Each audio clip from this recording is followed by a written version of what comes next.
esto? Hiperlipidemia, hipolipiduria, edemas, ¿no? Pero puede corresponder en un adolescente de 14 años, ¿qué causas de síndrome nefrótico podrían ser? Claro, las glomerulopatías. ¿Y si fuese un adulto?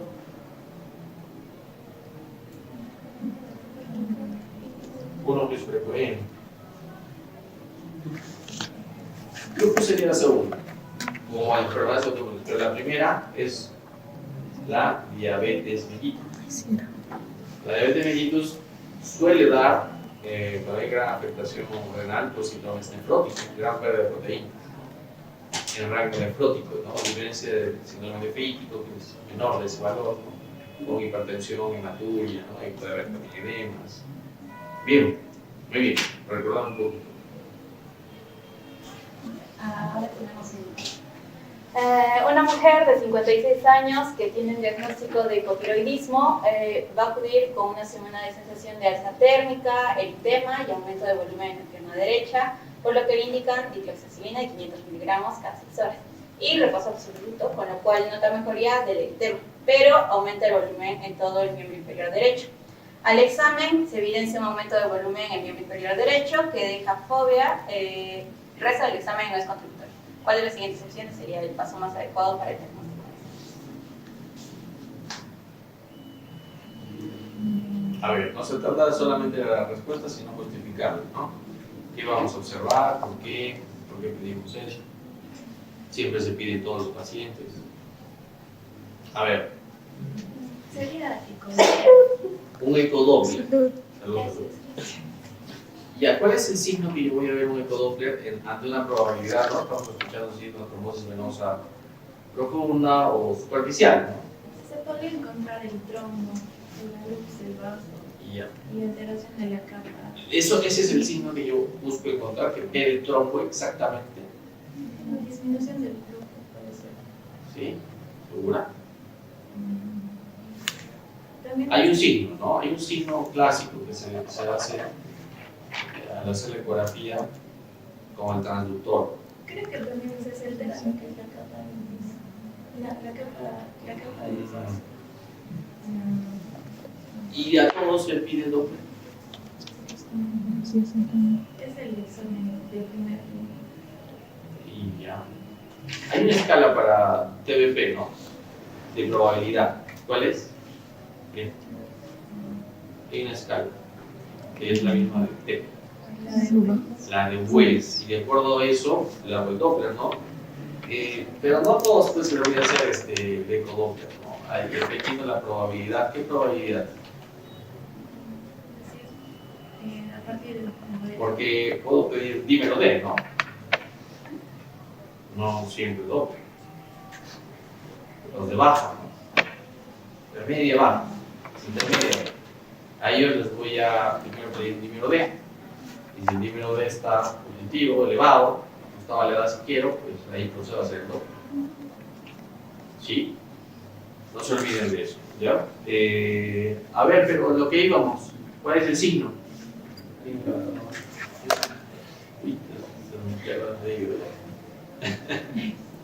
Ya, a ver, ¿cuál es el signo y para qué me sirven los colores rojo y azul? Ya, esa es la pregunta. ¿Cuál es el signo ecográfico al ecodoppler? ¿Y qué significa el color azul y rojo que veo al Doppler? ¿No es cierto? Porque justamente el Doppler me va a dar esa coloración rojo y azul vascular. A ver, ¿quién? el signo que no va a ser comprensible la vena. Ya, va a haber una oposición, o va a haber una oposición o resistencia para el colapso del transductor en la vena, ¿no? Se va a poder porque ahí está el trombo. ¿Ok?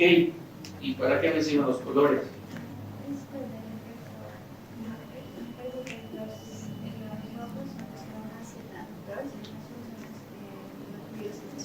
Así es, correcto. Es eso, porque alguno me dijo, no, es que es una vena y otra arteria. No, simplemente es la dirección del flujo, nada más, ya por si acaso. Ya, y esta es la última pregunta.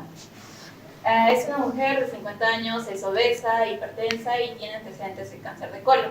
Viaja en un bus de Tucumán a Lima, al llegar presenta súbitamente dolor torácico, disnea y síncope. Ingresa a emergencia con una presión arterial de 120/60, frecuencia cardíaca de 120, frecuencia respiratoria de 30, una saturación de 96 y con un diagnóstico de tromboembolismo pulmonar. En este caso, ¿cuál sería la dosis de enoxaparina que se debería diagnosticar? Ok, a ver. Primero saber si es profiláctica o terapéutica. ¿Tiene lo que ver el peso? ¿No? No, porque tengo 50 A ver. años. Sí. Nadie. Sí. Cada 12 horas. ¿Cuánto, perdón, cuánto? 1 miligramo por kilogramo cada 12 horas. Ya, esa es dosis de qué tipo, profiláctica, terapéutica. Ya para el tratamiento. Dosis Terapéutica. terapéutico tratamiento, ¿no? Terapéutica decimos porque son dosis plenas, ¿no? Y si yo quisiera dar en algún paciente profilácticamente, Así es. ¿Mm? Darle, no sé, 40 miligramos, así sea. 40 a 60, ¿sí? Ahorita vamos a ver, 40 es una dosis estándar, vamos a ver por qué. Y también puedo utilizar 1.5 miligramos por kilo cada 24 horas. También es otra alternativa, pero la más usada es 1 miligramos por kilo cada 2 horas. ¿Qué sucede en pacientes con obesidad en dosis terapéutica? Obesos, 120 kilos, por ejemplo. O índice de masa corporal más de 40, me igual a 40. Hay que hacer una tarea con Ya, ¿se puede hacer un monitoreo de qué? anti-10. El factor 10, activa. Pero, ¿qué dosis le das? Claro, lo puedo monitorear. La pregunta es, ¿qué dosis le das? Pero, ahí luchando, a ver. Sí, a ver. Eso era antes, ya eso se ha unificado. Sí, no es que sea 100, o sea, ya no es. Antes me acuerdo que por el tope, dosis tope era 100, ¿no? Pero eso ya dejó de usarse. La guía AHA lo ha confirmado nuevamente, ¿no? Que hay algunas publicaciones que ya había. Hay una en particular que es Anales de Farmacoterapia que ha recolectado, ahorita lo vamos les voy a mostrar ya en un momento. A ver, aquí vamos a poner. Ok, muy bien. Muy bien, un aplauso para el grupo. Muy bien, siempre en los casos clínicos, como siempre digo, ha sido una cobertura bastante muy, yo creo que para profundidad, siempre revisando las guías, me parece muy importante, ¿no? Hay la guía AHA es prácticamente, AHA-ACC es nueva, ¿no? Pero como AHA tenía una previa, ¿no? Ya de muchos años, pero no es una secuencia de la actual, más bien esta nueva es que han querido innovar algunas cosas, ¿verdad? Como las categorías clínicas, que no deja claro por qué la han clasificado de esa manera, ¿no? ¿No? O alguien tiene claro por qué le han puesto A, B, C, D, E. Han querido simplemente en una sola diapositiva pues, reunir todo, ¿no? Porque no gritamos.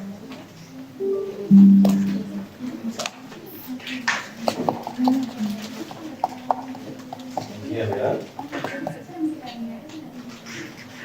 Aquí. Uy, pero va a cortar. 6. Ah, ya, todavía. Ya, no hay problema. ¿Con los de integración también? Yo soy psiquiatra. Acá al costado. Ah, ese en el otro lado. Eso está mal. Ya, ahora vamos a tratar de. A ver, antes que. A ver, ¿quién me explica? Si hemos estado atentos.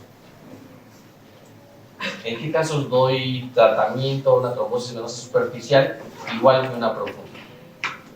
¿En qué caso? Ecográficamente hablando, ¿no? A ver, dos participaciones. A ver. Pues que hemos expuesto. No, por aquí no. Que no hay expuesto. Vamos a ver. Cuando la trombosis venosa superficial estaba a menos de 3 centímetros de la unión Safena femoral. femoral, se le daba tratamiento anticoagulación terapéutica por 3 meses. Ya. Y también, y si no, Perdón. Anticoagulación terapéutica. terapéutica por 3 meses. Se lo tratas como una trombosis venosa profunda, pero esa distancia es menor a 3 centímetros. ¿Hacia qué me dijiste? Al sistema venoso profundo. Hay dos sistemas, ¿no? O sea, dos callados. Uno es la unión safeno-femoral y la otra es safeno-poplitea. Correcto. ¿No? Está bien. Esa es la indicación más importante, por eso. Bien, eso quiero que quede claro porque en esta menos de 3 centímetros lo voy a tratar igual que una trombosis venosa profunda. Pero si la distancia es, estos pacientes tienen mayor riesgo de desarrollar finalmente una trombosis venosa profunda, por esa razón. Ya no es como la trombosis venosa profunda que antes se consideraba benigna, ¿no? Pues más bien, justamente por este detalle, esta distancia podrían corresponder a algunos casos de neoplasias, ¿no? Hay una relación ahí con algún riesgo de trombosis en pacientes que tienen neoplasia. Pero los pacientes que tienen, por ejemplo, que están más de 3 centímetros, tienen más de 5, solamente para aclararlo, más de 5 en extensión, ¿no? Anticoagulación Profiláctica. ¿Qué dosis, por ejemplo? 2,5. 2,5. 2.5. Pero si no, ya casi no tenemos fondoparinux en los hospitales, tenemos enoxaparina. Sería 40, ¿verdad? Al día. Como las profilaxis, ahorita vamos a ver. Ya, eso que quede claro. Y bueno, y si fuese pues más de 3 centímetros y menos de 5, pues podemos usar AINES, ¿no? AINES, aspirina, para el dolor, ¿no? Nada más, solamente. No, eso que quede claro de las trombosis venosas superficiales. Y a ver, ya hemos hablado de la clínica. Vamos a ver, vamos a ver de lo que funciona en la hora, por favor.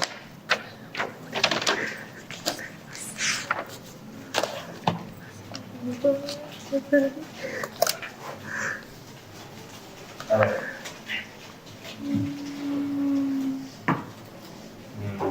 A ver, vamos a hacer la secuencia de este caso para desglosar un poco lo que hemos comentado, o lo que ya hemos aclarado también. A ver, es un caso que me acuerdo que lo revisamos un poquito con ustedes mismos. Farmacología, fue lo que hemos complementado.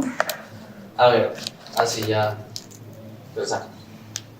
Miren, pero vamos a aplicar las guías actuales. 84 años, paciente mujer, con antecedente de cardiopatía hipertensiva, diabética y enfermedad por reflujo, que fue hospitalizada por una insuficiencia respiratoria aguda, ¿no? Entre ellos, el diagnóstico fue una neumonía que tiene en la comunidad, que hemos revisado hace 2 semanas, y durante su hospitalización, pues mejoraron los síntomas respiratorios, pero casualmente presenta una trombosis venosa profunda confirmada en la pierna derecha, por lo que le indicaron enoxaparina subcutánea y de inicio, porque hay que darle de inicio enoxaparina, y luego a la vez warfarina, porque demora, ¿no? Es más, hay un efecto protrombótico porque va a inhibir la warfarina de la proteína C10 al inicio de esos días.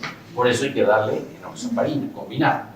No solamente porque demora en actuar la warfarina entre 3 y 5 días, ¿no? Sino también por el efecto protrombótico porque va a inhibir la proteína C y S, que son anticoagulantes, finalmente se da este efecto protrombótico, ¿ya? Entonces le doy, y finalmente está el cáncer del INR, pues entre 2 y 3, con estrecha ventana terapéutica, le van a dar de alta a esta paciente con dosis de warfarina 5 miligramos por día, de lunes a viernes, y la mitad de dosis sábado y domingo. Pero a pesar, ahí está la paciente, pues puede tener algún grado de deterioro cognitivo, quizás a sus años, no sufre también de olvidos, la paciente se consumió la misma dosis todos los días, no le disminuyó la dosis que le llegaron a ajustar de acuerdo al INR y se tomó todos los días, además de tomar antihipertensivos, además de tomar omeprazol, que este omeprazol podría potenciar el efecto por el citocromo P450 a nivel hepático y potencia la acción, sinergiza la acción de la warfarina. Entonces, ingresa por emergencia, miren, con hipotensión arterial, signo de hipoperfusión, 85-50, frecuencia cardíaca 96, frecuencia respiratoria en 20, febril, y el INR le miden 8.9, tiempo de control menos 106 segundos, la hemoglobina cae de hace 20 días 13 a 9, y fue tratado con vitamina K, 10 miligramos endovenoso, plasma fresco congelado, y se le realizó una endoscopia alta, donde se le encontró una úlcera duodenal Forrest 1A, ¿no? Y al alta se le indicó cambiar ya no warfarina, porque como saben, warfarina hay que estar regulando de acuerdo al INR, evitando hojas verdes, ¿no? Interaccionar con alimentos, interaccionar con medicamentos, le cambian a Apixaban, que es la dosis indicada al inicio, 10 miligramos cada 12 horas por 7 días, luego 5 miligramos cada 12 horas. Y le dan. Miren, todo lo que pasa, casi esta paciente casi fallece, puede haber tenido una hemorragia, un choque hipovolémico, pero ¿cómo se pudo haber evitado todo esto en esta paciente al ingreso? ¿Okay? De eso se trata, ¿no? Prevenir antes que la complicar. Y esto pasa muy seguido a veces en pacientes quirúrgicos y en otras especialidades que no sean clínicas. Muy frecuente. Y ahorita vamos a ver por qué. ¿Qué hacemos en este paciente? A ver, por este lado. ¿Y qué hacemos para haber evitado esa trombosis venosa profunda? Entró por una neumonía, ¿no? Entró por una neumonía que hay en la comunidad y se debió ir de alta mejor, ¿no? No con todo lo que pasó después, ¿no? Hasta con medicamentos. ¿Qué no se hizo o qué se hizo mal?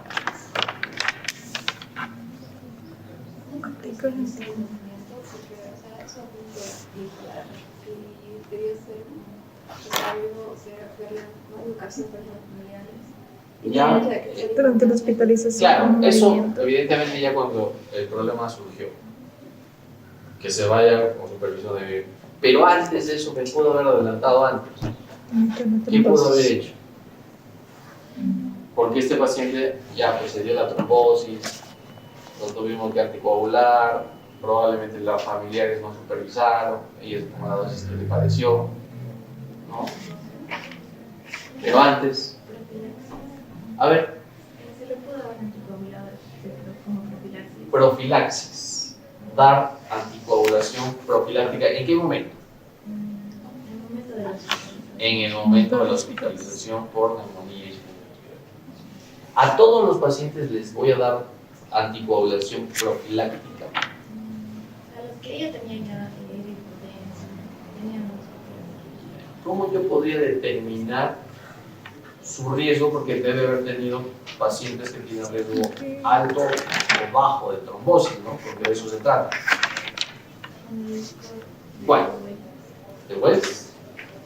¿Sí? ¿De Wells? Score D. El de Wells es para probabilidad. O sea, ¿tiene o no tiene TBP? O en el caso de TEP, ¿tiene o no tiene TEP? Pero acá no estoy, más bien no, ya para diagnosticar es eso. Pero acá yo más bien me quiero adelantar para profilaxis. Y hay un score, ¿verdad? El D. El D. Ahí se me ha morado, pero bueno. A ver. El score de Padua. Padua. ¿Qué me evalúa el score de Padua? Mire, para ver el riesgo de trombosis venosa profunda. O sea, si el paciente ¿De trombosis venosa profunda? Si se puede hacer un TEP. Enfermedad de trombosis, enfermedad tromboembólica, ¿no? No me habla específicamente. Es para enfermedad tromboembólica. O sea, no es para. Incluye eso, TBP, TBS, ¿no? Ya, y evalúo el riesgo de trombosis, es verdad. Pero tengo que evaluar también el riesgo de, por el otro lado, de sangrado. Porque no a todos, por eso digo, no a todos les voy a dar profilaxis. Tengo que evaluar trombosis, pero por el otro lado, riesgo de sangrado. ¿Hay algún score que evalúe el riesgo de sangrado?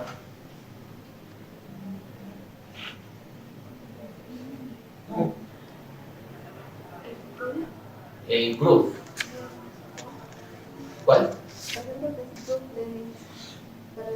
Ya, les voy a hacer ahora. Ya, está bien, está ahí. Quiero a los dos que me han comentado, ¿Cómo mejorar? quiero aclarar eso. Ya, está bien. Padua. ¿Cuánto tendrá ahí Padua? A ver, Sí. a los dos que me han respondido. Y por un lado, ¿cuánto Padua, cuánto es Proof? A ver. Los dos que me han respondido. ¿Cuánto tiene? A ver. Ahí está, el score. Todo paciente que ingresa hay que hacerle los scores. Y en cirugía, pacientes quirúrgicos hay un score también, ¿no? En cirugía es el Caprini modificado, ¿no? Equivalente al PADU, para que los pacientes clínicos o médicos, ¿no? Los otros pacientes quirúrgicos. ¿Cuándo tiene PADU? No, porque los médicos valores tienen más de 4, porque ya tenía movilidad reducida, le da un valor de 10. tiene movilidad reducida 3, ¿qué más? Insuficiencia respiratoria 4, infección aguda 5. ¿No? Entonces ya tiene mayor o igual a 4, 5. Tiene alto riesgo de trombosis, deberíamos anticoagular. ¿Y cuánto tiene de riesgo de sangrado? 1.5 más 6, No, sí, es 7. ¿Por qué? A ver, ¿por qué? Ya, 85 años tiene la paciente. Ya, 3.5. ¿Otra? Pero en UCI, sí, sí. UCI, unidad coronaria o unidad de cuidados intermedios. No, este paciente no. Ya, solo 3 no tiene riesgo alto de sangrado. Lo deberíamos anticoagular profilácticamente. Una cosa es profilaxis, otra cosa es terapéutica. ¿Y qué pasaría si efectivamente tu cálculo salía 7, 8? ¿Qué hacíamos? Tiene alto riesgo de trombosis y tiene alto riesgo de sangrado. ¿Qué hacemos? ¿Anticoagulas? Salud. No. Ya con eso ya te deshaces. No. Entonces, ¿qué haces? Y lo ha mencionado en la exposición. El grupo que era puesto sí, lo ha explicado bien. ¿Qué hacemos en pacientes que tienen contraindicación de anticoagulación? A ver, el grupo, ¿qué dice? Uy, ¿qué pasa? ¿No? ¿Qué pasa si yo no lo puedo anticoagular a mi paciente? Ya sea porque tiene plaquetas bajas, porque le hemos sacado el score mayor a 7.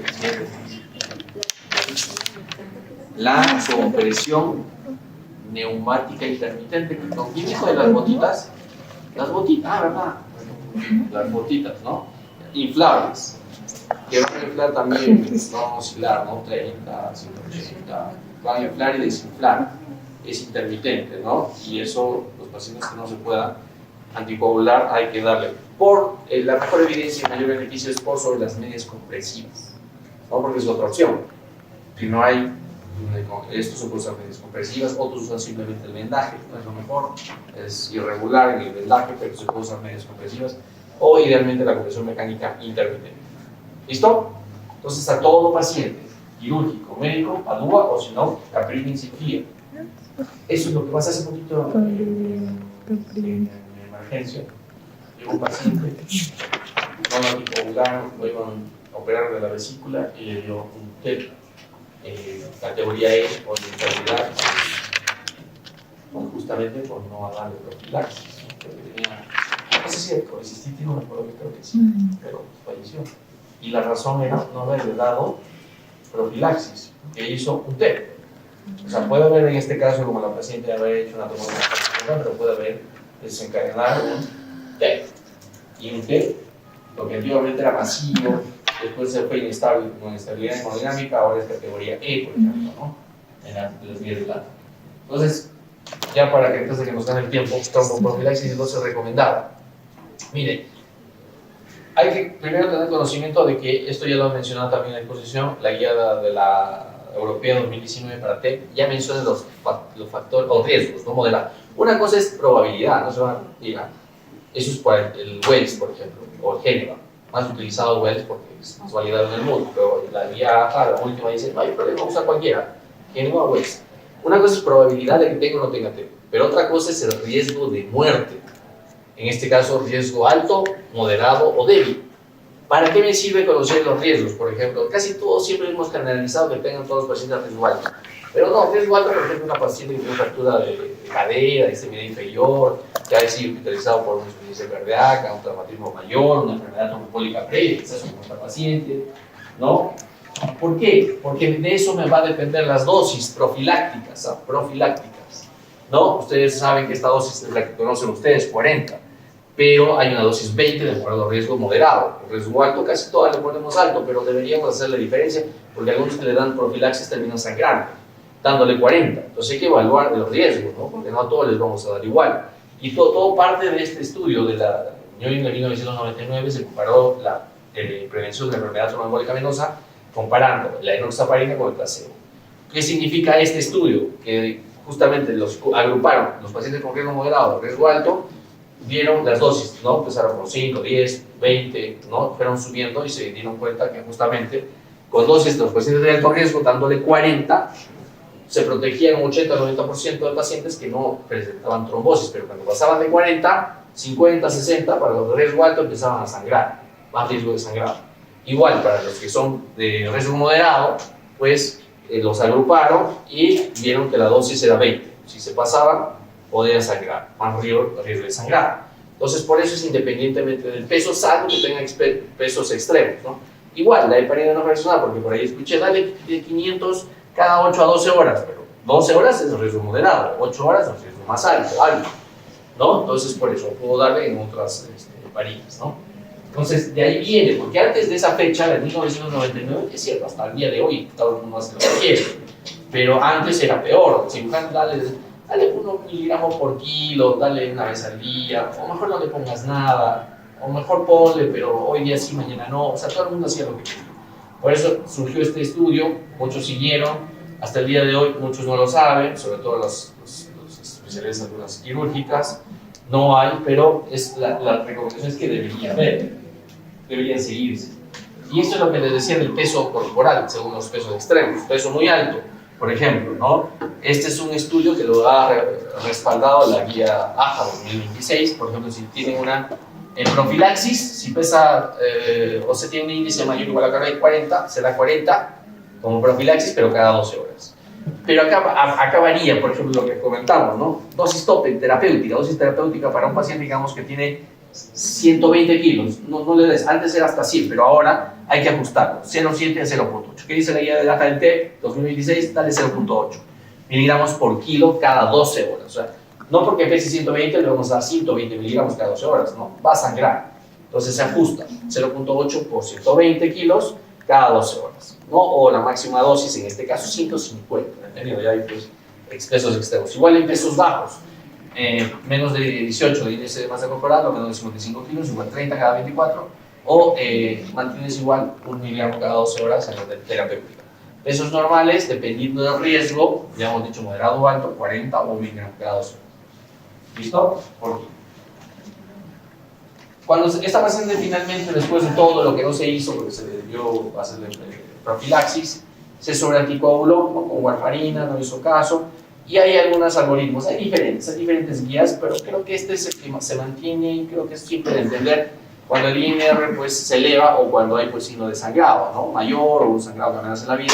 En ese caso, como el paciente fue tratado porque tenía un sangrado, una úlcera duodenal, ¿no? Un 10 miligramos de vitamina K cada 12 horas y se le dio plasma fresco. Ya sabemos que el complejo protrombínico es una alternativa, son solamente factores de coagulación derivados de la vitamina K, ¿no? A nivel hepático, que sería el 2, 7, 9 y 10, y el plasma fresco son todos los factores, ¿no? Si no hay complejo, daremos plasma, ¿no? Depende de la disponibilidad. Pero si el paciente no tiene sangrado que amenace su vida, pues evaluamos el INR, ¿no? Entonces, entre los valores de 4,9, 5,9 o más de 9, como nuestro paciente. Había que suspenderle la warfarina, había que le dieron vitamina K, en este caso, pero en este caso fue porque tenía un sangrado, ¿no? Tenía un sangrado. Entonces, ahí nos centramos en darle vitamina K endovenosa y plasma fresco. Pero si no estaba sangrando, pues había que darle vitamina K vía oral, ¿no? Y monitorizar el INR, pues, y reiniciarlo cuando ya esté en valores en rangos normales para ir nuevamente anticoagular.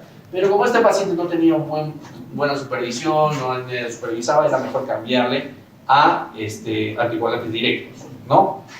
Tiene una ventaja los anticoagulantes directos, sí son costosas, pero el problema era de que ya no interacciona con alimentos de hoja verde, no tiene que monitorizarse el INR, ¿no? Y también no tienen tanto riesgo de sangrado mayor intracerebral, intracraneal, como lo que tiene la warfarina, ¿no? Entonces esa es la ventaja, pero el problema es que son costosos. Ya, y esta paciente, ya finalizar, esta paciente que se fue de alta, no sabemos si continuó tratamiento con apixaban o no, regresa, la misma paciente con disnea de inicio súbito, taquimia con frecuencia respiratoria 28, síncope, presión arterial 95, 45, frecuencia cardíaca 128, y en tórax crepitantes basales que den mayor ¿Qué sospechan aquí y por qué? Esta paciente es la misma, se fue a la casa, o sea, Miren a todo lo que pasó y regresa. No se salvó. ¿Y qué hacemos? ¿Qué hacemos con esta paciente? ¿Qué podrá hacer? Decisiones. Lo más probable es que sea un problema. ¿Por qué sospechas que puede ser un TEP? Es que inicio Porque súbito. inicia súbito y ahí están los... ¿Qué cosa inicia el súbito? La Feliz. disnea, ¿Cuáles son los síntomas más frecuentes del TEP? está la hematitis, Los más frecuentes son dos. disnea, La disnea súbita. ¿Y el otro? En la actualidad antes se decía solo disnea, pero ahora es el dolor torácico tipo pleurítico. Pleurítico, son los dos más frecuentes. Y los menos frecuentes son hemoptisis, taquimia, pues. Ya, ok. Entonces, puede ser un TEP, pero para ser objetivos, ¿qué aplicarías para saber si tiene un TEP o no? ahí también puede ir. Ya, Wells es para saber la probabilidad. ¿Tiene o no tiene? ¿Sí? Igual como para TDP. ¿Tiene o no tiene? ¿Qué es escala de Wells o GERMA? Wells. Ok. Vamos a ver. Ese es el Wells, es el más usado. Tiene dos formas de evaluar probabilidad entre lo que es bajo, intermedio, alto o improbable o incomprobable. Las guías recomiendan utilizar esta, de bajo, intermedio, alto, de 3. Y vamos a ver por qué. Entonces, ¿cuánto tendrá esta paciente? Sí, es alto, ¿verdad? Sí, lo calculamos, es alto riesgo de, alta probabilidad, no confundir con riesgo, porque cuando hablamos de riesgo es riesgo de muerte, de mortalidad, pero otra cosa es probabilidad. ¿Es probable o no es probable que tenga TEP? Ya muchos se están confundiendo allí, ¿ah? Se sigue haciendo preguntas en el examen, siguen pensando que esto es igual a riesgo de muerte. No. Entonces, alto riesgo, alta probabilidad de TEP. Entonces ya, tiene alta probabilidad de TEP, ¿sí? Entonces, la siguiente pregunta es, según las guías anteriores, ¿está inestable o estable hemodinámicamente? Porque de eso varía el tratamiento. O la guía AJA dice, ¿qué categoría puede ser?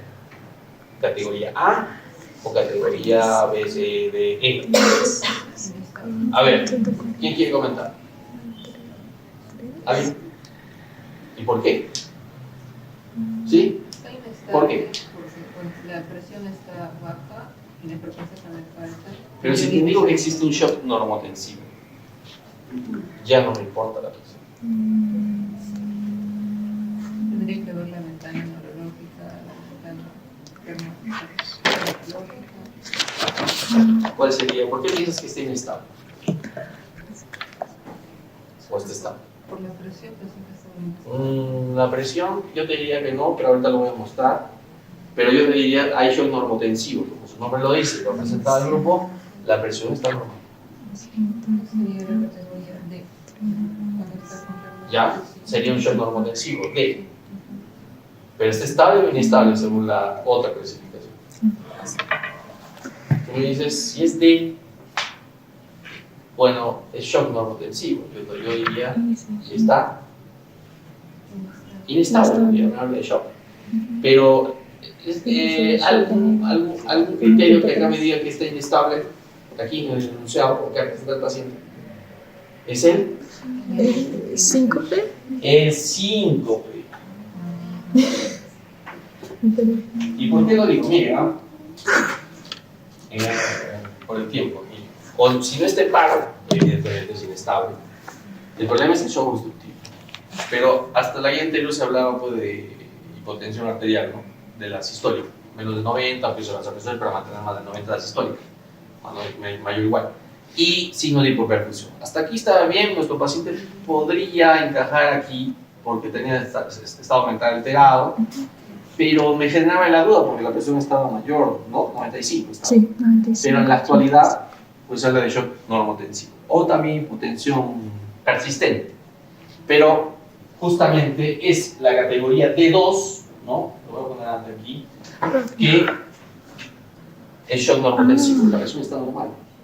Pero ¿qué caracteriza el shock normotensivo categoría D2? Que sí, acá, miren, los colores no están por gusto en las categorías. El naranja y el rojo me hablan de pacientes de alto riesgo de mortalidad. El naranja se relaciona al intermedio, riesgo de mortalidad, y el amarillo bajo.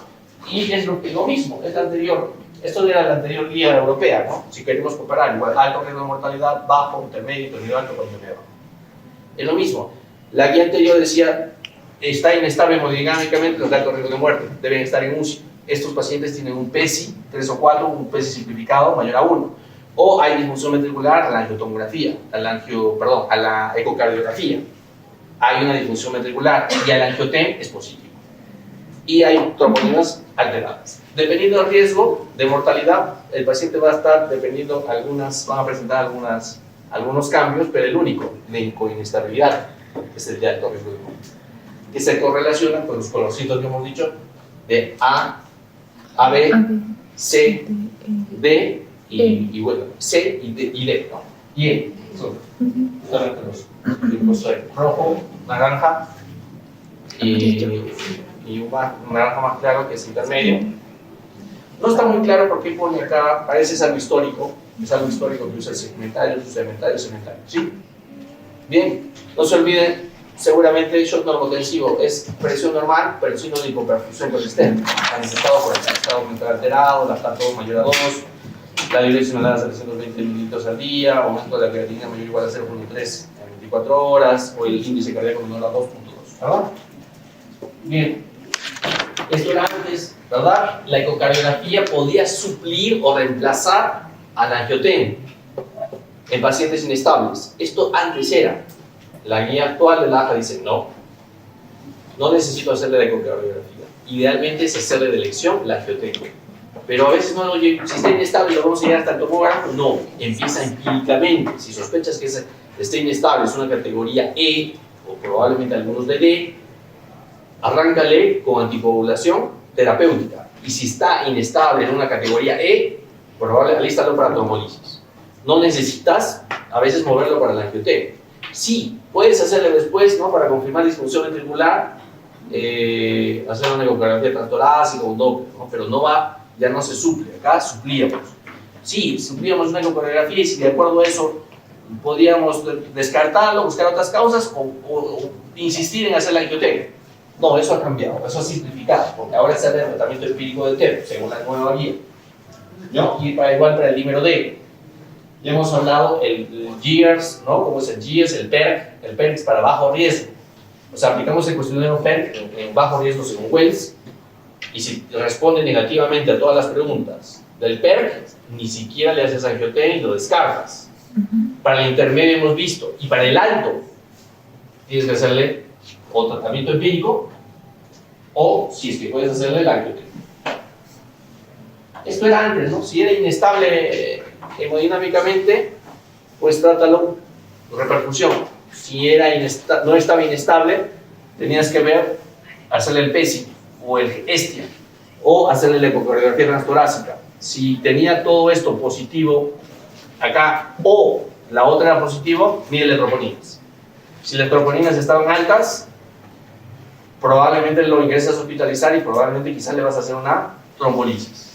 Pero si estas troponinas son negativas, hospitalizan y monitorizan. Pero si ambas cosas están negativas, aquí o aquí, o sea, por puntajes bajos, o no hay negativo, la angiotem o la ecocardio, pues evalúa si le vas a dar de alta o no, evalúa la parte social, la familia. Si no tiene apoyo, pues hospitaliza. ¿Ya? Y bueno, este es el PESI, ya lo hemos visto, PESI, versión original, versión simplificada, que se utiliza, ahorita vamos a ver, solamente el ESTIA, o sea, es un cuestionario. Si tiene una respuesta positiva, pues se tiene que quedar hospitalizado, es el ESTIA, solamente aplicar cuestionarios. Anteriormente se decía que si es que era un paciente con inestabilidad, darle heparina no fraccionada. Sí, y PDD inestable, pero ahora solamente la recomendación a favor es si lo vas a trombolizar. Si lo vas a trombolizar, usa de preferencia heparina no fraccionada. Porque si no, miren, aquí está, ya esto ya lo he mencionado, ¿verdad? Desde la categoría C, que son sintomáticos, en adelante, todos heparina de bajo peso molecular. Todos. Solamente si vas a trombolizar, quizás allí al final menciona que puedes darle heparina no fraccionada. Pero inestables y que no vas a trombolizar probablemente, dale heparina de bajo peso molecular. ¿No? Y esto ya lo he mencionado en extenso. Se habla de la trombolisis sistémica a partir en el E, pero con posibilidad para evitar el deterioro a partir de D. Pero no se olviden de que la trombolisis guiada por catéter tiene menor riesgo de sangrado. Se prefiere, sobre todo en las categorías E, si está disponible, hacerla trombolisis no sistémica, sino guiada por catéter, objetivamente en el punto donde está el trombo. Alteplase es de elección. Y no se olviden esto, ¿no? Antes era así. La heparina, el problema es que es engorroso. Vamos, hay que medirlo, la TPTA, ¿no? Y ajustarlo, la dosis. Es bien trabajoso hacerlo. A veces nos podemos equivocar y no se prefiere. Por eso la guía lo ha cambiado. De preferencia a todo darle heparina subcutánea bajo presión molecular. El que tenemos, enoxaparina. Dosis terapéutica. ¿Listo?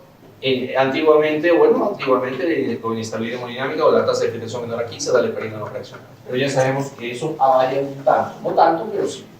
Y la heparina de bajo peso molecular, hay que tener cuidado que en las situaciones de lesión renal aguda, de enfermedad renal crónica, cuando las tasas son por debajo de 15 de filtración glomerular.